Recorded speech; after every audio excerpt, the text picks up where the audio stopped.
Hey team, Jez here from the Human Health Professionals and Human Health Performance. What I'm going to teach you now, as you can see, I've got a dumbbell and a weight plate in front of me, is a side-lying Cleopatra.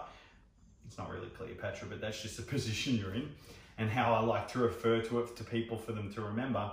External rotation of the shoulder, working on the rotator cuff muscle group. Now remember, that's comprised of 4 muscles: supraspinatus, infraspinatus, teres minor, and the subscapularis.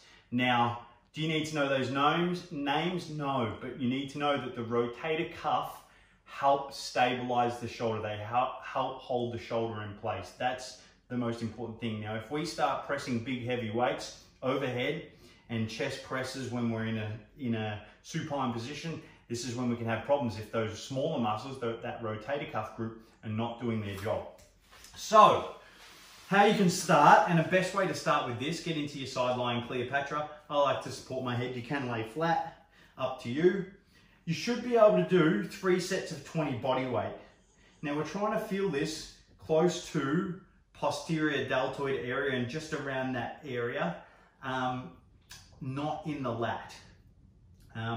If you need help with this, drop me a line and I'll always reach out and help you. Once we can do 3 lots of 20 and really feel that burn in that rear upper back kind of rear deltoid area, or when I say rear deltoid, rear shoulder, then we can progress. So I've got a 2.5 kilo plate here. Try and keep the wrist straight once we start adding load, and we're just coming up, and we only come up as far as where our elbow's not going to move. What I see a lot is people do this, okay? We don't want that to happen. So we grab our plate, wrist is nice and strong, and I externally rotate, and that's as far as I can go. That's as much external rotation as I have. How far do we go down? Just until the elbow wants to start slipping forward or the shoulder slips forward, okay? So just think that you've got a pin from your elbow through to the other side of your hip, and that elbow can't move forward, backwards. How else can we do it? With a dumbbell, anything you've really got, and this doesn't need to be heavy. This is 5 kilo, a bit too heavy. I'd say 2 to 3, depending obviously on how long you've been doing it, and your training history, your shoulder health, etc. So, same thing really. Yeah, I don't want to bore you. That's how you do a side-lying shoulder external rotation. Now, you can actually do this with bands out like that. There's a lot of variations. This one is my favorite because of gravity.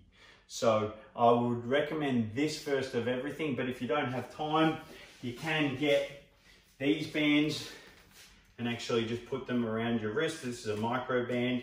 From that position, shoulders back and down, and then we're just externally rotating out. Now that band is a little bit too tight for that. The other things you can do is grab one of these bands, and let's see what, this is a PTP. This is a brand I love. Oh, I don't actually know what they call this, or what they call it, but generally we call this a TheraBand. Elbows by the side, hands are running on a slight angle into the midline of my body, and then I'm just splitting that band apart, keeping the elbows by my side the whole time. No chicken wings. That's how we can also use it. Doing a band, it's a lot faster, but as I said, I'd recommend doing a side-lying external rotation, Cleopatra position. Give that one a shot. Make sure we work on those rotator cuff muscles, the smaller muscles, but the more important muscles that help us do the bigger, cooler stuff. Enjoy.